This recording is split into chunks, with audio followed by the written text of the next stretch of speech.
For over 100 years, historians agreed on when medicine began.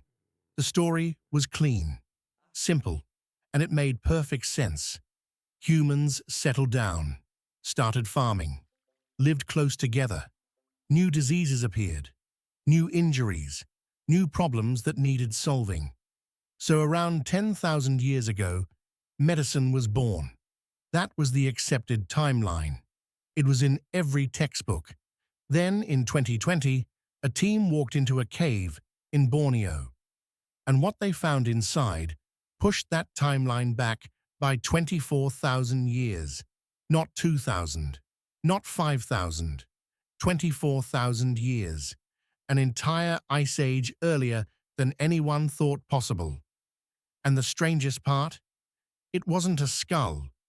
To understand why this discovery landed like a bomb, you need the old record holder.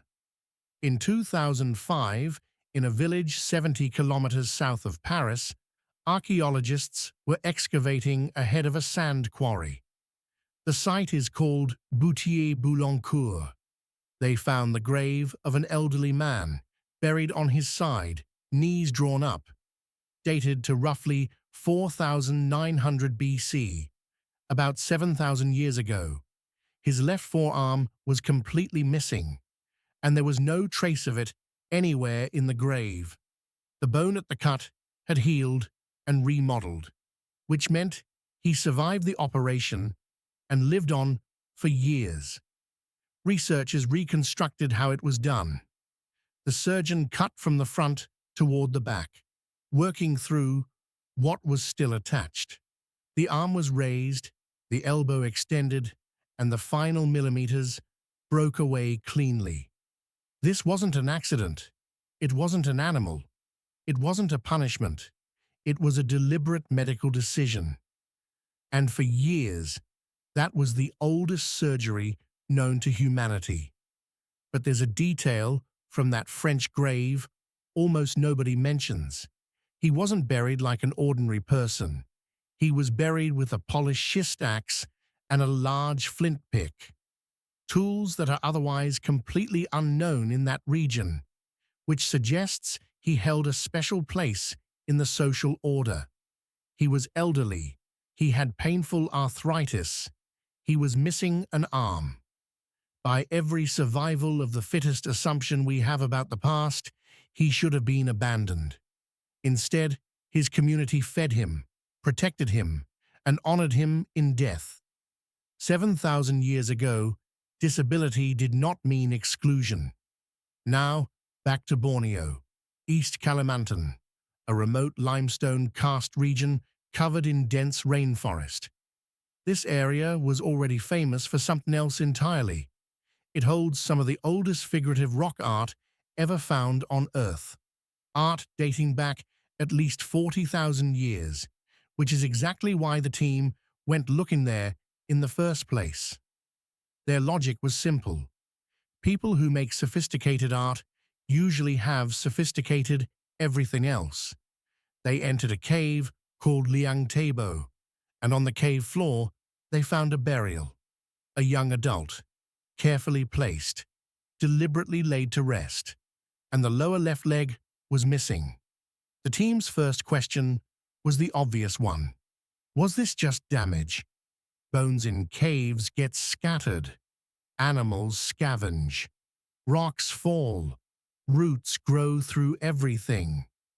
So they checked, carefully, and the bone told a completely different story. If an animal chews a limb off, the bone is crushed, splintered, and marked with tooth impressions. If a rock crushes it, the break is messy and radiates outward. This bone had neither.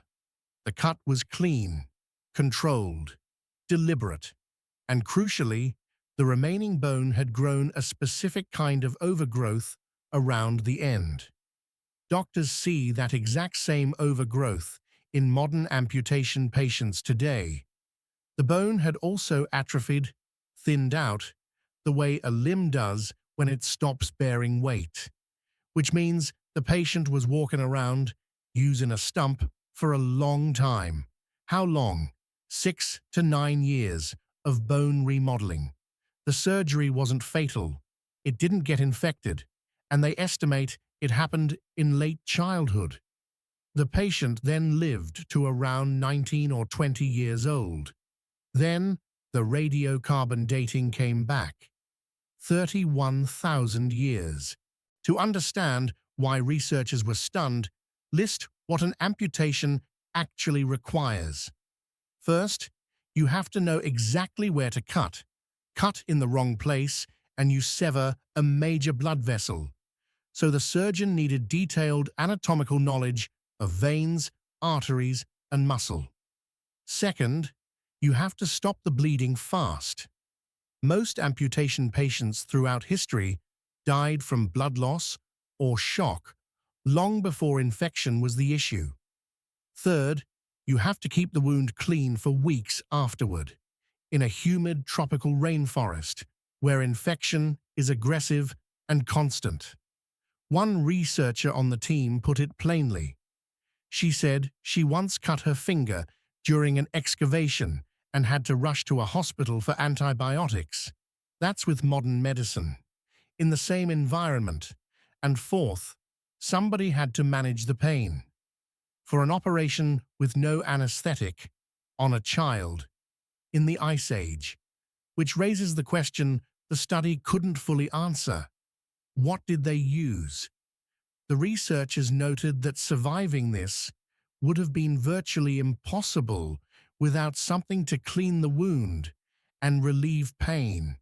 So they looked at what actually grows in Borneo.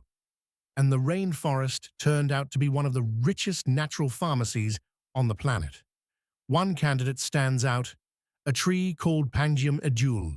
Its fruit is toxic. Seriously, genuinely toxic. Eat it raw and it can kill you. But process it correctly. Soak it, treat it, prepare it a specific way. And it becomes an antiseptic. Stop and think about what that means. Someone had to discover that a deadly fruit becomes medicine, but only after a precise series of steps. There is no safe, theoretical way to learn that. That knowledge was paid for. In people, every work in ancient remedy is the surviving half of an experiment nobody wrote down. Now put the two discoveries side by side. France, 7,000 years ago, settled farmers, permanent houses, stored food, specialists. That fits the textbook perfectly. Farming enables specialization. Specialization enables medicine. Borneo, 31,000 years ago, hunter-gatherers. No farms, no permanent settlements, no stored surplus, no writing, no metal, nothing the textbook says you need. And yet, successful limb amputation on a child with years of follow-up care, which breaks the causal chain entirely. Farming didn't create medicine. Medicine was already here, 20,000 years before the first field was ever planted, and it existed among people we've spent 2 centuries calling primitive. But the surgery isn't even the most remarkable part of this story. Think about what happens after the operation. A child, missing part of a leg, in Ice Age Borneo. This is a mobile society. They follow food, they move constantly, they cross rivers, climb limestone ridges, and navigate rainforest terrain that is punishing even today. A child who cannot keep up is, by the coldest logic, a liability. And yet that child survived another 6 to 9 years, which means someone carried them, someone fed them, someone changed the dressings, someone stayed behind when the group moved on for years, and when they finally died, they weren't left where they fell. They were carried into the cave and deliberately buried.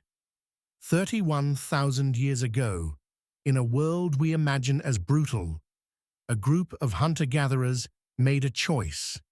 They decided that a child who couldn't walk was still worth keeping. So when people ask when medicine began, the honest answer is, earlier than we can prove. because Liang Tebo only survived by luck, a dry cave, undisturbed sediment, a team that thought to look.